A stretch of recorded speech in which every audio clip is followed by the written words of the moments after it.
All right, to start the supportive factor session, you can say sadhu again, salute the Blessed One. Sadhu, sadhu, sadhu. Namo tassa bhagavato arahato samma sambuddhassa. Namo tassa bhagavato arahato samma sambuddhassa. Namo tassa bhagavato arahato samma sambuddhassa. Purity in terms of virtue is simply for the sake of purity in terms of the mind.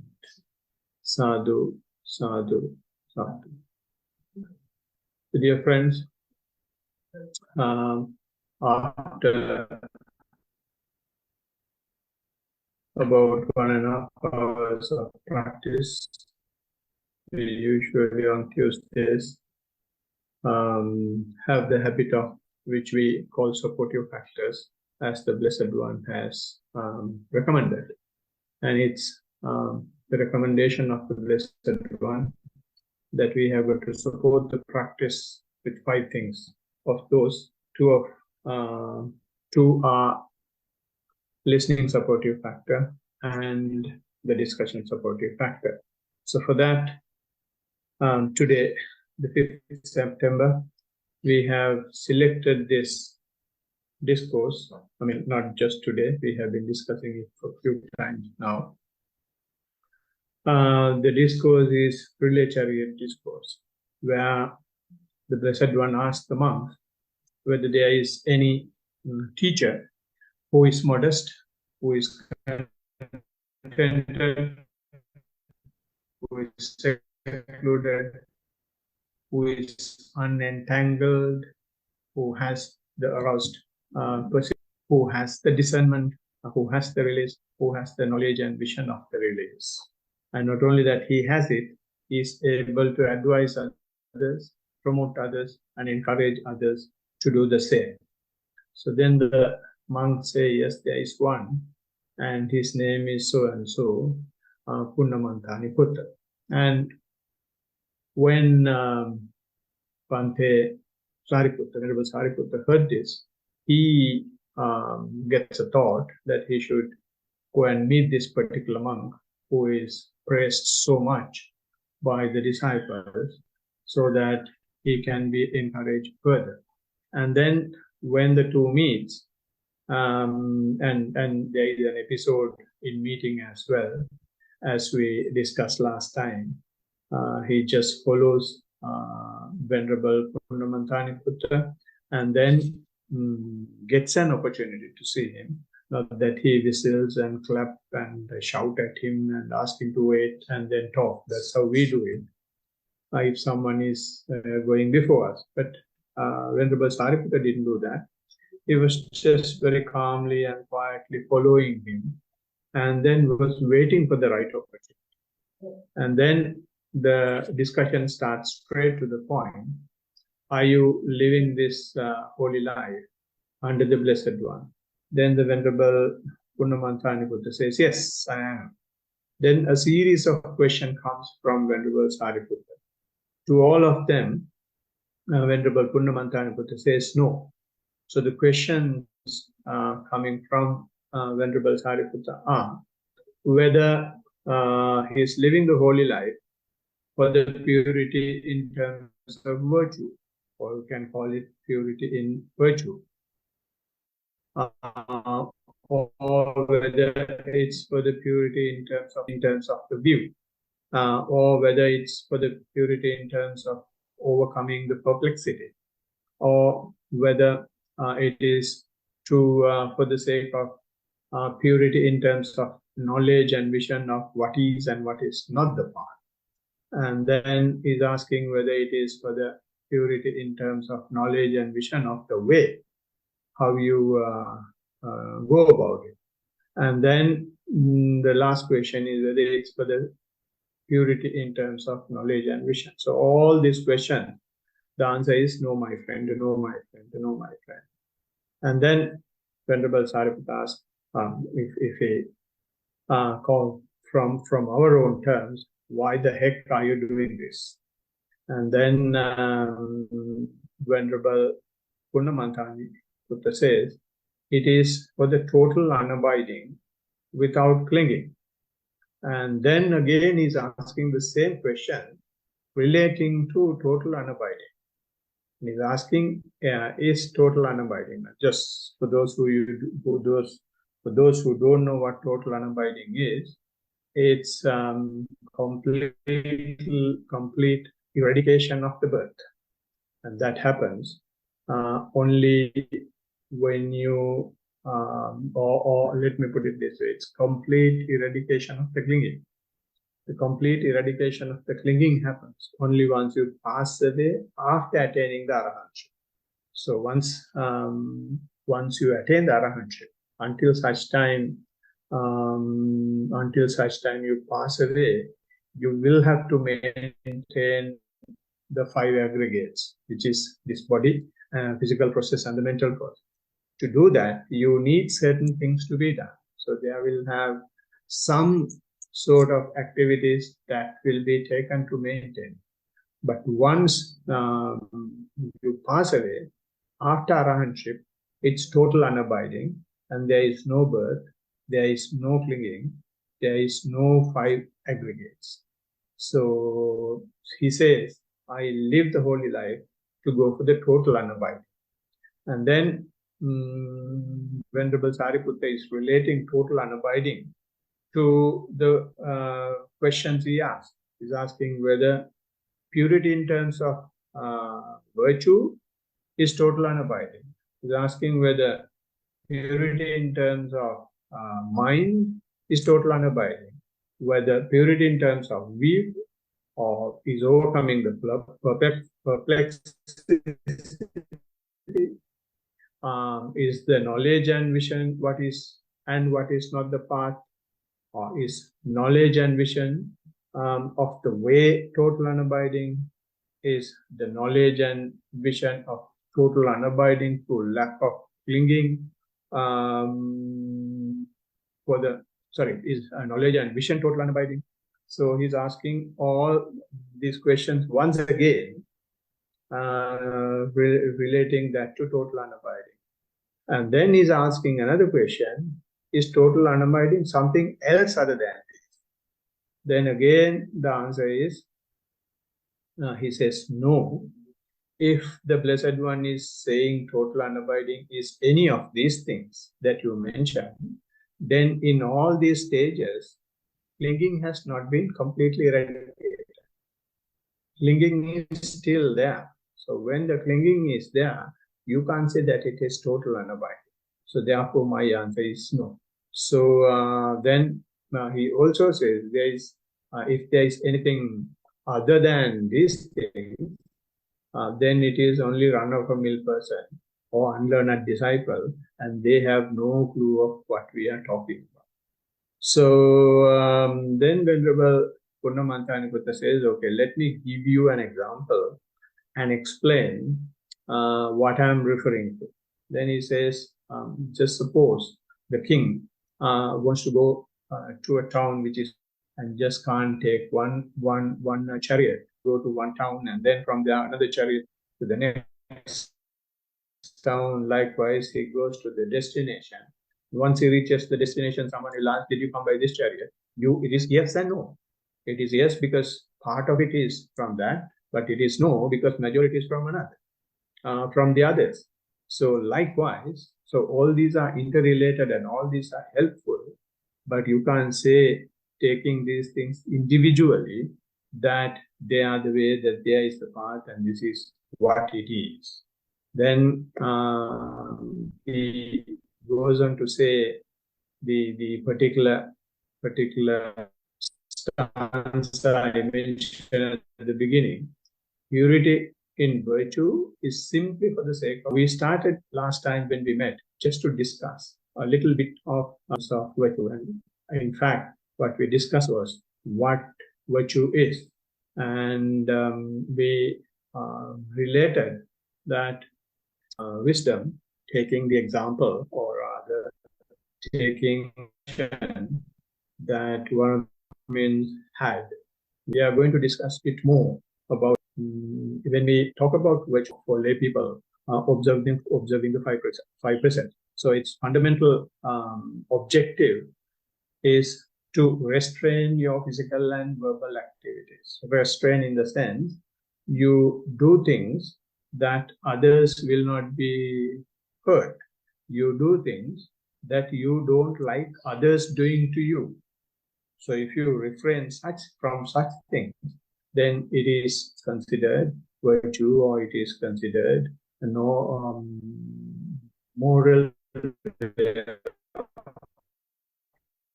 living.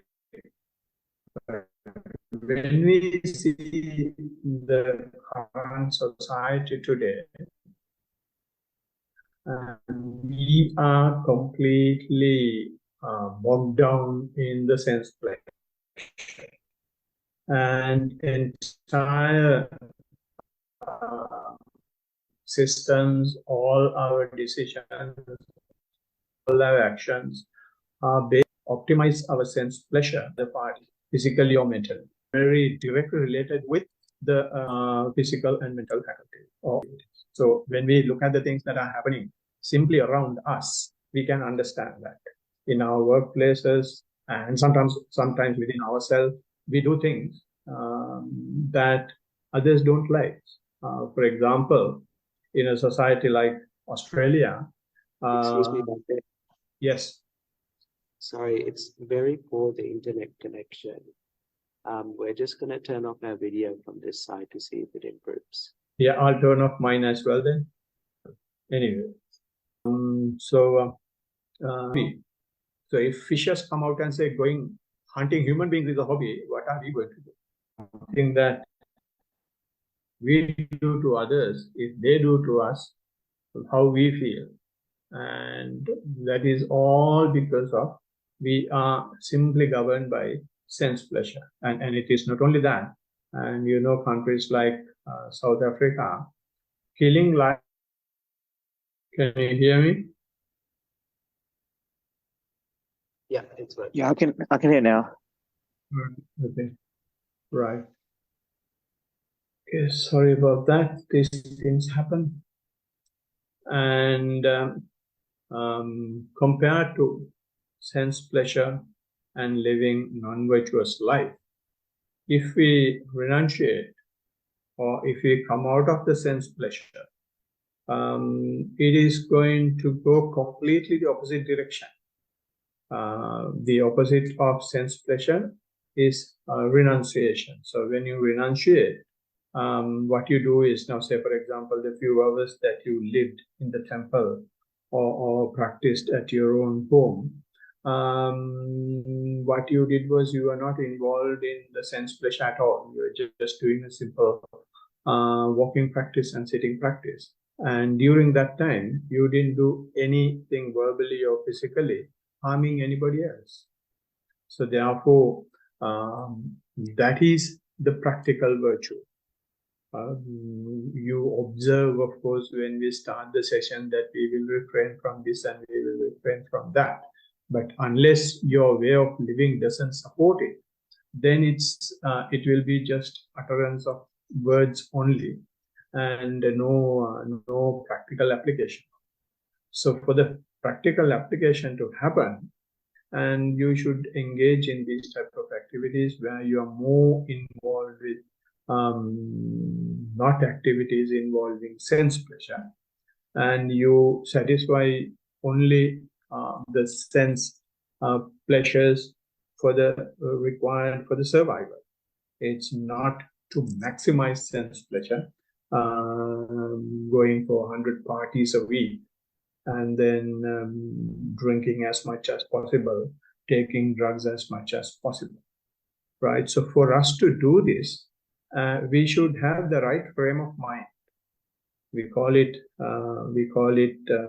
right view. If we don't have the right view, then we will be involved in the world of animals, right? So if before Buddha, there were beliefs that there is no point giving anything to anybody; it doesn't bear any fruit. and there is no point looking after your parents, and they just had sex and had us, and it is for their own sense pleasure they have done it. Therefore, there is no need to look after. So those are wrong views. They don't believe that there is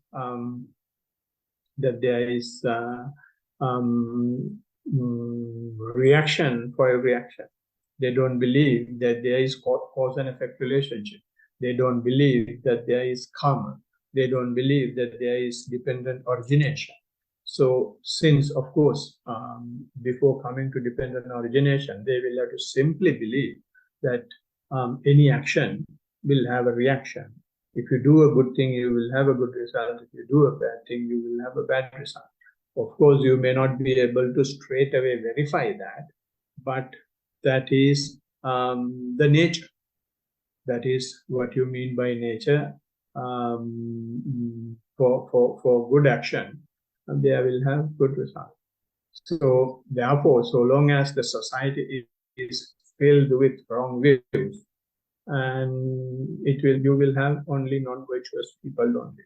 So therefore, that is why we have these wars, because a lot of people, they believe if you pray and the person who is hearing the prayer, your prayers will be able to help you. So they do anything and then go and pray, expecting that he will be able to give you a salvation. So because of that wrong view, they keep on doing these bad things, right? So it's I'm not isolating any particular group. It is happening even in Sri Lanka. Even in Sri Lanka, even those called Buddhists, they don't believe that for good action they will have a good result, for bad action bad result. There are a lot of Buddhists who are involved in this wrong view, and they keep on acting the way a Buddhist should not act. But on the other hand, if you have the right view, if you do a good thing, you will have a good result. If you do a bad thing, you will have a bad result. Then you will try your level best. Forget about doing good things. At least avoid doing bad things. So that is why we say refrain from killing, refrain from stealing, refrain from sexual misconduct, refrain from lying, refrain from taking intoxication. So when we take a normal living human being, there are two things that you can 100% preserve. The two things are taking intoxication. If someone really wants, we can do that. There is no subtle involvement in it. It's something which is 100% under the control of the person taking it. And similarly, sexual misconduct, if you want, you can avoid it. So, this, if a human being is at least preserving these two, it's a huge thing. It's a huge thing, and you require a lot of personality to it. And breaking precepts, anybody can do it. Breaking precepts is very simple. The hard thing is to preserve them. The hard thing is to go with the nature. The nature is virtuous.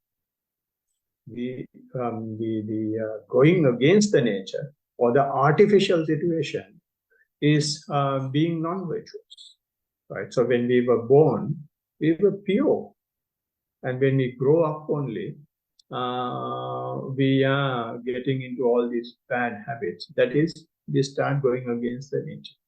So when we are immoral or non-virtuous, and therefore it feeds only greed, it feeds only hatred, it feeds only delusion, and all the vibrations will be leading to that because of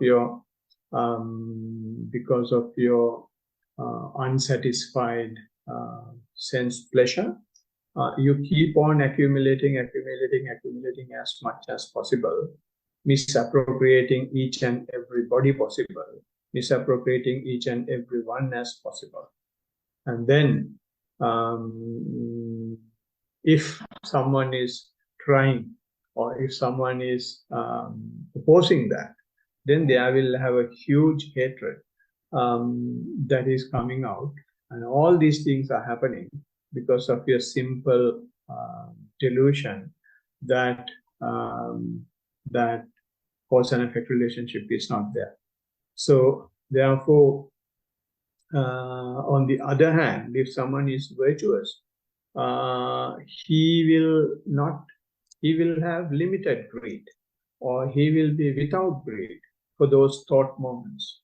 He will be without hatred. If you avoid killing an animal being, then say, for example, maybe for food, you are going to kill a chicken, and then you feel, no, I should let it go. Then as soon as you observe that process, as soon as you allow that animal to go, then you will be without greed. Your greed for having a good dinner has reduced. Having such meal has reduced. So it's a simple example. So you can take for anything. Yeah, if you observe precept, then you will be without greed and without hatred and without delusion. And mind you, don't mix up all your actions as immoral. There are certain things that that lay people can do, but monks can't do. So some people, the things that monks should not do, take on their part, take on their side, being lay people, and they say, I'm breaking precepts. No. Say, for example, not having dinner. If you take dinner, you should not feel bad, because being a lay person, it is not compulsory for you to observe that precept. It is for the monk. Similarly, there are other things monks cannot do, but lay people can do. So therefore, just see whether you are preserving the 5 precepts. If you preserve the 5 precepts, that's fine. And in case you don't preserve it, it is not the end of the journey. It is not the end of the story. You will be able to come and talk about it with your noble friend and tell him, something like this happened. How can I go about it in the future? So there are lots and lots of people who are coming out of such defilements or such non-virtuous things from continuous discussion. And there were people, especially when I go to places, all my friends are big boozers, and they still drink, and at the same time they want to practice as well. So they keep confessing and keep practicing, and over time they cross the line, and they are able to stop drinking. And I remember there was an instance when I went to Canada, and we met after about 35 years, and all the guys had arranged bottles and cans and bites and all that. And then when they offered me, I said, no, I don't drink now, and I don't take meat as well. Then they were shocked to hear that from the way I was living. And then they started asking the story and what happened. And then I gradually started talking about mindfulness. And the talk went for about 1.5 hours. And the guys who had their drinks in their hand, except for 2, all others did not drink. Right? And there were about 10, 15 people. All others did not drink. They went and poured into the sink. So like that is just from a talk of 1.5 hours. But if you continuous practice, so what I told them was to come out of it. You drink mindfully. And I have met people, I have met boys taking drugs. So I told them, take drugs mindfully and do all the steps mindfully. And when you do it mindfully, and you will lose what you will depreciate is the delusion the fact that you are deluded with taking drug. So you will be opened in. So you will be seeing yourself. When you see yourself, the present moment, what you are doing, then you feel ashamed of yourself. And when you feel ashamed of yourself, there is no need to somebody to come and tell you stop it. And you being a person who has a mind that can think rationally, you naturally stop it. And that has happened to many people I have met, and they are practicing now. So therefore, virtue is very directly supported by mindfulness, and this restrainment of physical and verbal activities, we call it transgressional defilements. Why we call them transgressional defilements is because if you commit any of those actions, not only you, even the rest of the world will know. If you kill an animal, you can't do silently. A lot of other people know, and also you yourself will put that in the Facebook. Okay, I killed this, I caught this fish, and all that. You're boasting, and boasting will go on, and then the whole world will know.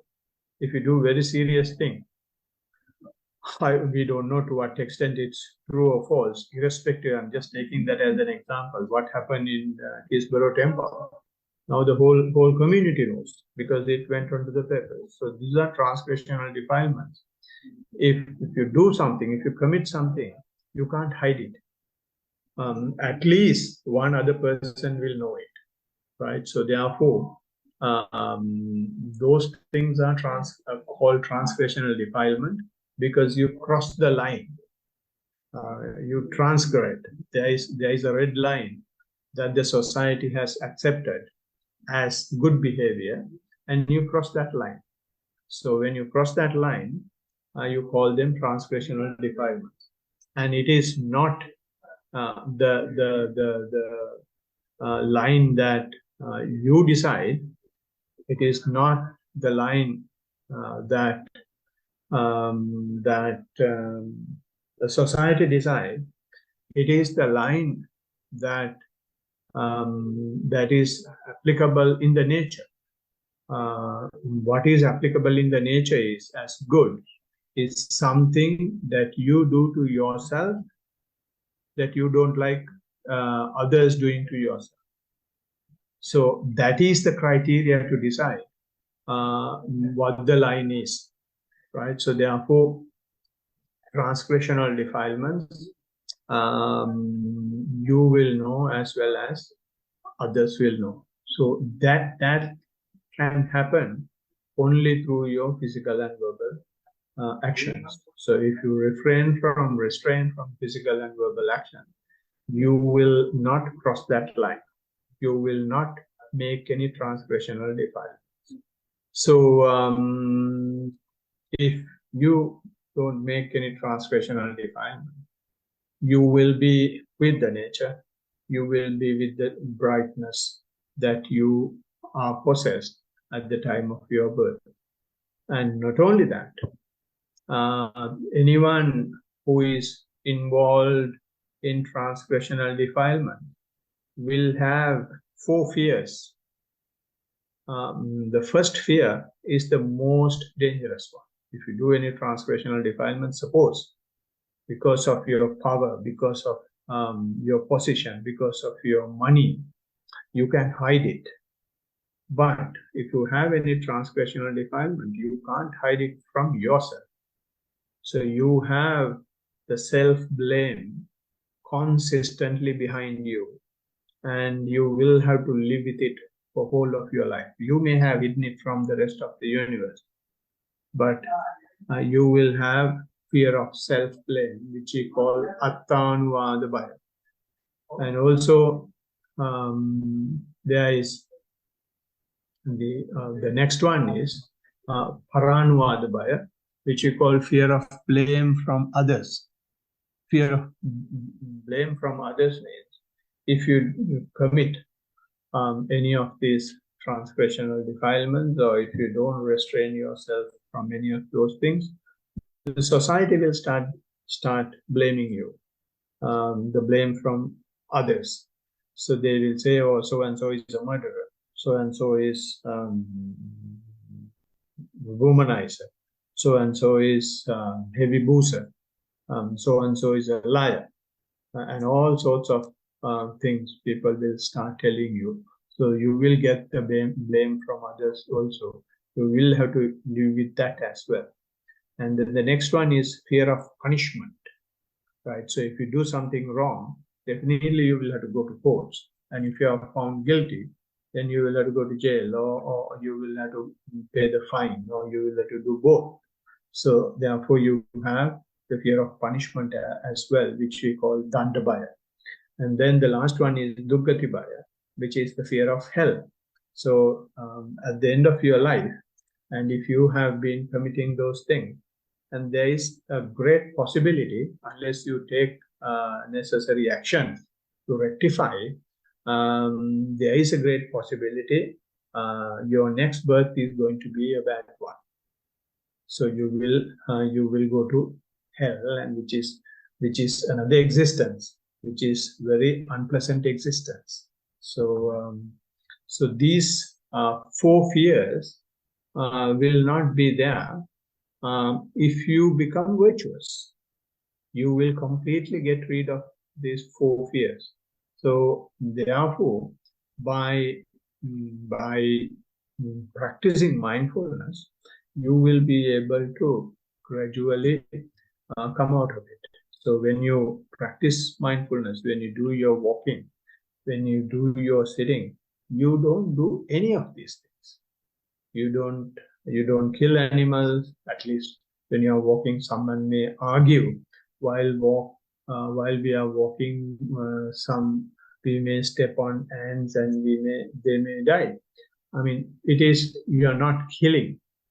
It happens, you don't know. So long as you have not done it intentionally, then it will not be on your account, right? So therefore,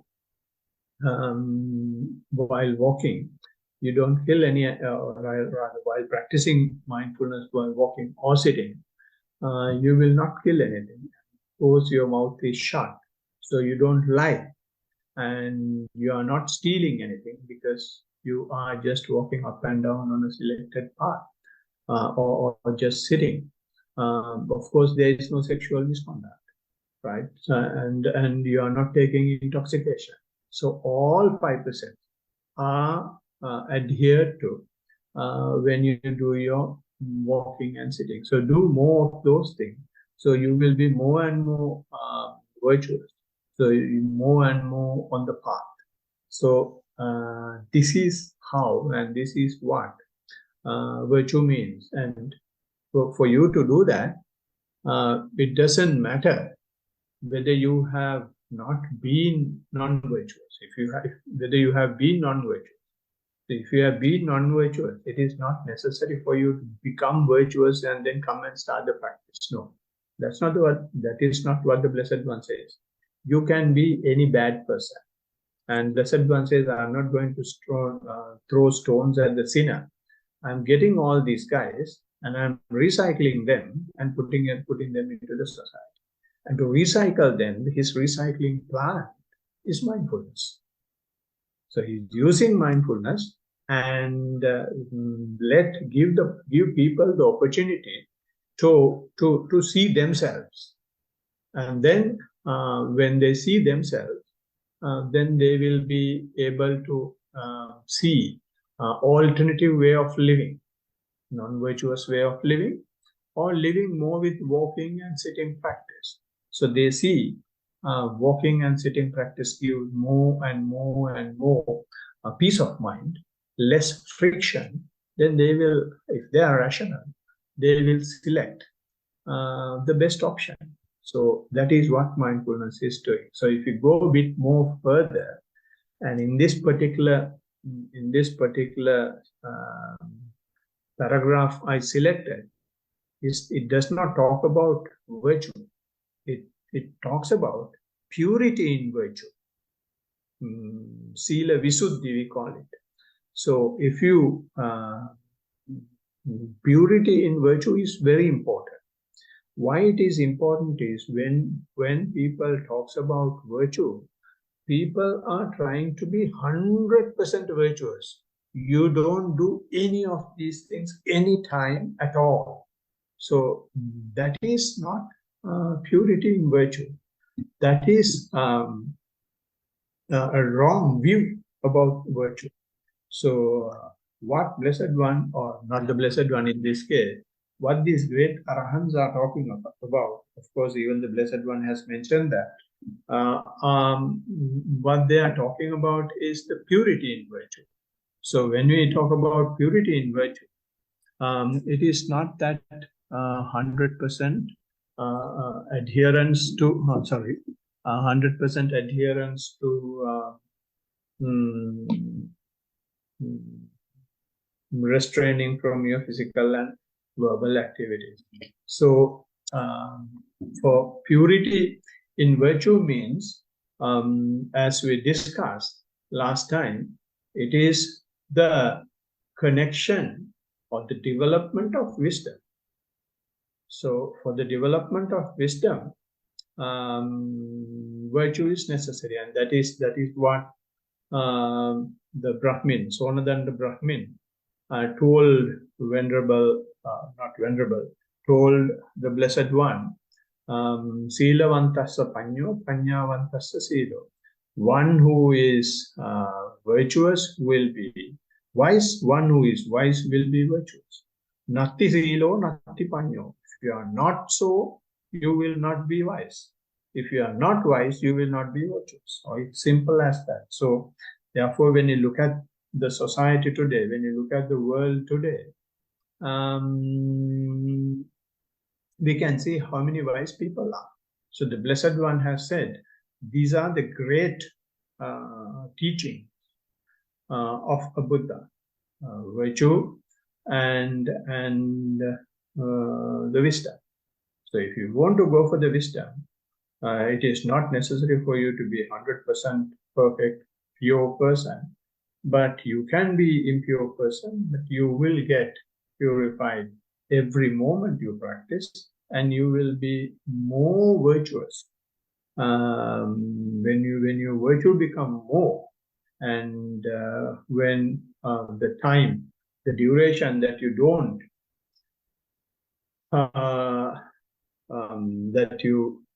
don't observe precepts become less, you will become more and more wise.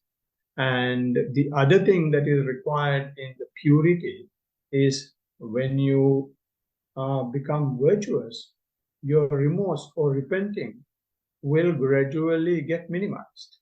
It gradually will go down. So if it goes down, which means you are purifying yourself so far as virtue is concerned. A good example is the example of Venerable Angulimala. Venerable Angulimala was the person that most of you know who had killed 999 people. Well, he was going to kill one more person to get one more finger to satisfy his teacher. Right, so that time he met up with the Blessed One. Blessed One didn't tell him anything, but he simply said, "You will have to stop." Then he said, "You will have to stop, and you are running away, and I am already stopped." Then the Blessed One says, "No, I am already staying still, and you are running away." So that conversation triggered the mind of Angulimala, and he saw at what rate his mind is going on. And from that onwards, he did not ask him to observe any precepts or anything, or sit down anything, or worship the Blessed One or anything. These are just the conversations had. Then the conversation went on, and Angulimala, that terrorist, was happy with the vision of the Blessed One, and he became a disciple. And once he became a disciple, he could not go on Armstrong. Whenever someone is throwing something somewhere, it will come and hit on his head, because he has done generated so much of negativities. He's done so much of bad action. So therefore, those things happen. But he never repented. He was not remorsed about it, because now he knows he's a person who is virtuous, even if someone kills him, and he's not killing anybody. So therefore, your repenting, your remorsefulness will gradually reduce when you become more and more virtuous. So the next point is for the purity. Purity in virtue develops personality, as I mentioned earlier. Anybody can break precept. It's very simple, breaking precept. But only a fearless person, only an honest person, only a very brave person will be able to say, I'm not drinking, you guys can drink. Only such a person can say, I'm not going behind women. If you want, you go. Such a person can only say, I don't lie. I don't kill animals. Because we try to be with the group, we try to be with the peers, and we try to do everybody else accept is good, and then do all sorts of rubbish things and create a lot of negativities, a lot of remorseful situations for us. But if you have the real personality, I was on the face, I have been telling them, I don't do any of those things. And then gradually they start dropping me, or some of them come onto my side.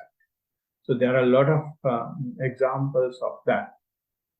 So when you therefore become purified in virtue, I want to reiterate that 100% morality is not required. And there was few years ago a lot of what do you call termites came to my house, and then I had no way than calling a termite guy and get rid of these termites. Then I was very shocked that I had to do this, because I had to get someone to kill those. And then I did that anyway, because I can't just wait and see until the termites put my house down. Then I went and told Bante Rakita. Then he said, no, it is not necessary to observe precepts 100%. You will have to observe precepts to the extent that you will be able to develop your mind. That is exactly what this says. Purity in virtue is not an end in itself. It is the foundation for you to develop your mind. So when you sit and practice, if you are able to bring your attention to the object, or if you can maintain some sort of mindfulness, and if you feel peace and happy, then you are developing your mind.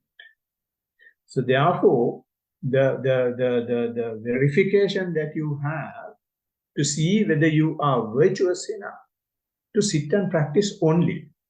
So if you sit and practice, then as I said a few minutes ago, you are able to see few breaths, you are able to see the informations of few steps, and you get your attention to the body.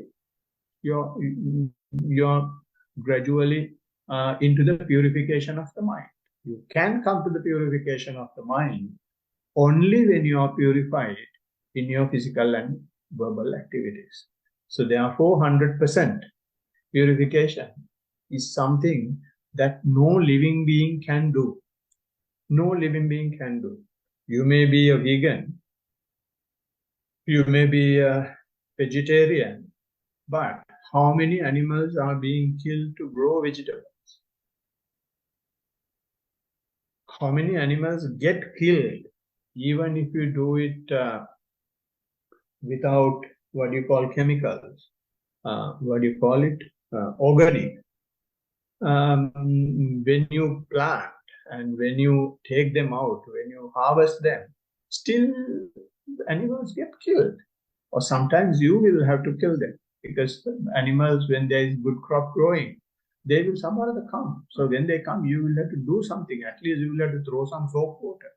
So when you throw soap water is having chemicals and they die. But still, after that, if you go and sit and if your practice is going well, your virtue job is done. So therefore, the Blessed One says, what is bad, there is a separate discourse for it, which is called Sankadhamma Sutta. What is bad is if you do some unvirtuous thing or immoral thing, don't worry about it. Don't repent about it. If you repent about it, then you will definitely go to hell. But if you, without repenting, and if you think about, don't worry, don't pay your attention, don't focus on the time that you have been breaking the precept. Think about the time that you have not been breaking the precept. Then you will be completing the purity in virtue. So therefore, even if you break precepts, you have a great opportunity to purify your mind and walk on the path of the Blessed One. So therefore, the great Arahants, these two Arahants says, purity in virtue is simply for the purity in the mind. It is not an achievement in itself. It has a long way to go. It is just the start. So, to sum up, when you are virtuous, you are wise. When you are virtuous, you don't have any remorse, or your remorse will be minimized. You will have a strong personality, and your mind will be more and more concentrated, and you will not keep on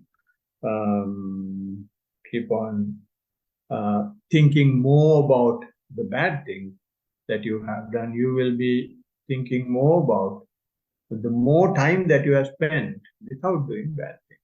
So therefore, the certification, confirmation of your purity in virtue is the development in your practice. So if the practice is progressing, your virtue is already purified.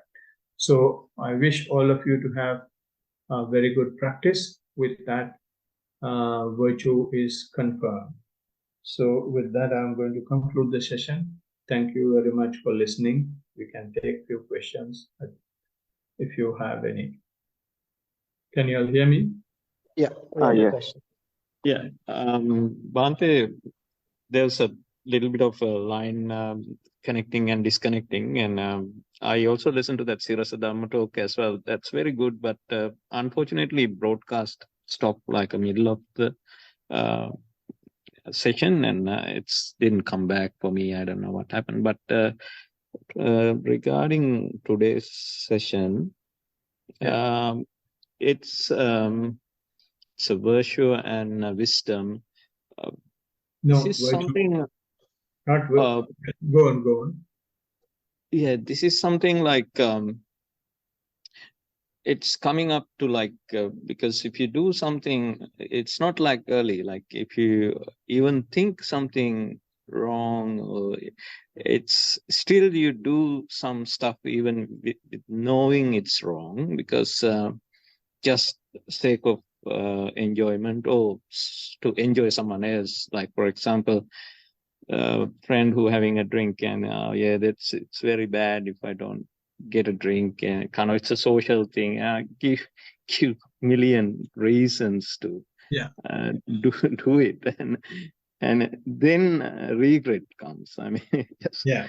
after you did it, and like you have regret for one week what you had done, and because you know that even when you're talking, you talk nonsense, and then yeah, that the, what I if my practice is good, I have this called um,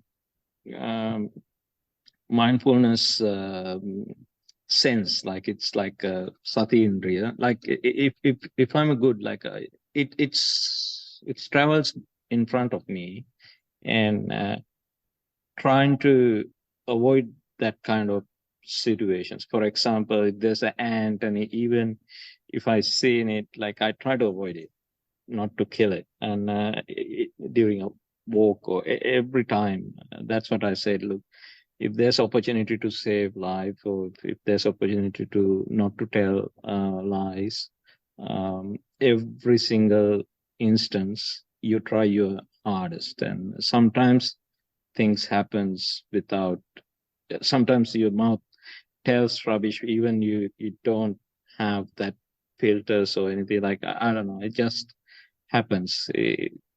Then after that you have regret, and uh, how you can reduce these thoughts, like it just uh, it happens. It feels like some exaggerations. For example, it's not 100% truth, and there's a some part of it is true, but exaggeration is obviously not true. And but to promote self or ego, sometimes you talk like that, and then after that comes the regret. And yeah, that's something I experience, and that's something I can relate with today's talk, I think. And um, in terms of practice, I continue practice, and sometimes I don't have opportunity to come and talk what I'm doing, which I really needed, but with the different things in the life. And only progress, or I think something I would like to mention is, like I have this, the sitting meditation. I have always I go to this dark place, and then I start dissolving my body, and I kind of wake up with a shock, and then trying to correct myself, my posture purposefully. And what happens in recent times, that shock or wake up doesn't happen. It just comes as automatic correction, and I don't have a discontinuation as such in the early days. It's improving in that sense, but my effort to go deep into it. But yeah, it's again, I don't have hopes. Like I do whatever I could do it now, and yeah. In normal day-to-day lives, stress is getting less, and it's good and calm and Right. happy. Yeah. So do you require any comment on those things, or are you okay? Uh, Practice-wise is okay, but something I have fear about myself. I might not observe percepts, and I might do something wrong. It's like Yeah. something. Yes, I will. No, so you need some feedback on the precepting. Yeah, that's right. Yeah. So the summary of what you said was there are certain precepts that you observe as much as possible, and there are others that you, even if you want to, sometimes you slip and fall into the trap. And after that, you start repenting about it. So that's the summary of what you said. Yeah.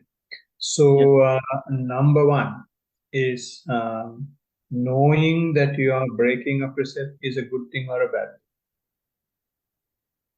thing? it's a good thing because I didn't know you earlier. Yes, Even yes. I'm doing bad Yes. things. Right? So since you are mindful now, even last week there was someone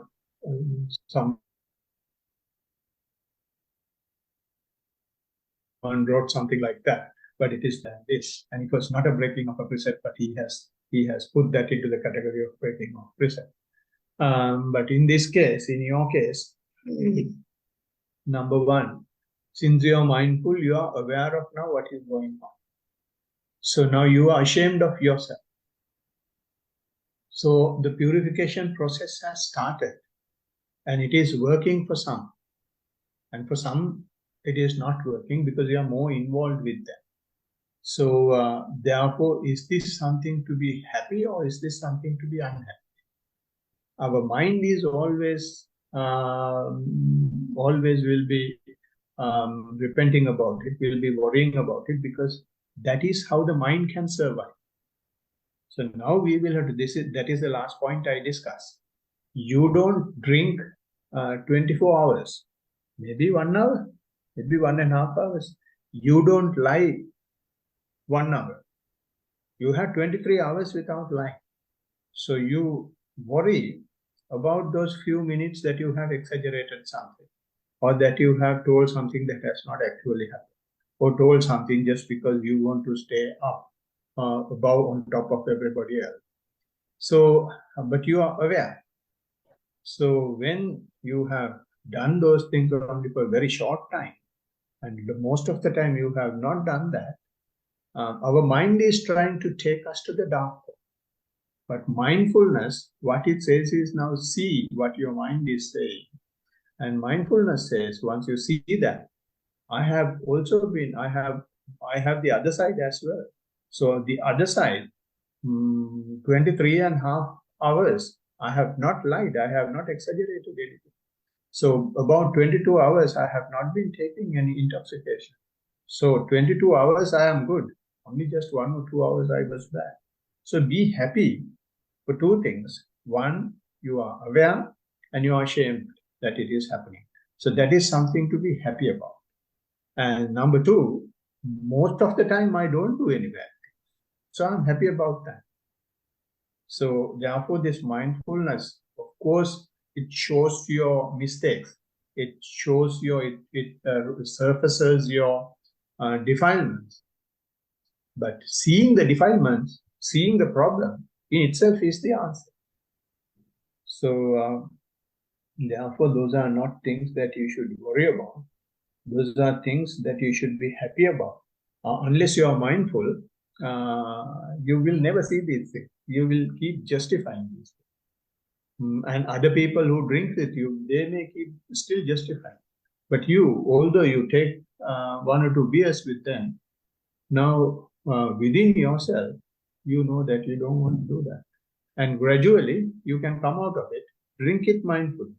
Each and every step, you labor. And one of my friends, he told, he is a party guy. He has been going, and but now he's trying his level best to not to participate in those things. But sometimes he's invited. So what he does is he goes and tells everybody, "Okay, okay, we will have," and everyone is pouring, and he also gets his glass, his portion of the glass, and he just keeps it on the table or he just holds it. And when other guys start drinking, they don't know whether this guy is drinking or not. So he just keeps the glass as it is and act more drunk. He's acting more drunk than the other guys. And so you find your own ways of coming out of it. So that's the way when you really want to come out of it, and you have started that journey. You seeing that it is something that should not be done. So next time be mindful, and next time see, don't sip it. Just let it be on the table. And then once the other guys are drunk, they don't know whether you are drinking or not. All right. So good to hear that practice is going well. So just keep on doing good Yeah. work. Okay, thanks, Bhante. Thank you. Sarana. Everyone, Sarana. Anybody else? All right. So if no one else is having any question, we can conclude the session by chanting passing merits to the rest of the world. We have generated quite a bit of positive energies. These positive energies can be shared with other living beings in the universe. For that, can I kindly request Chatu to chant these stanzas to transfer the merits?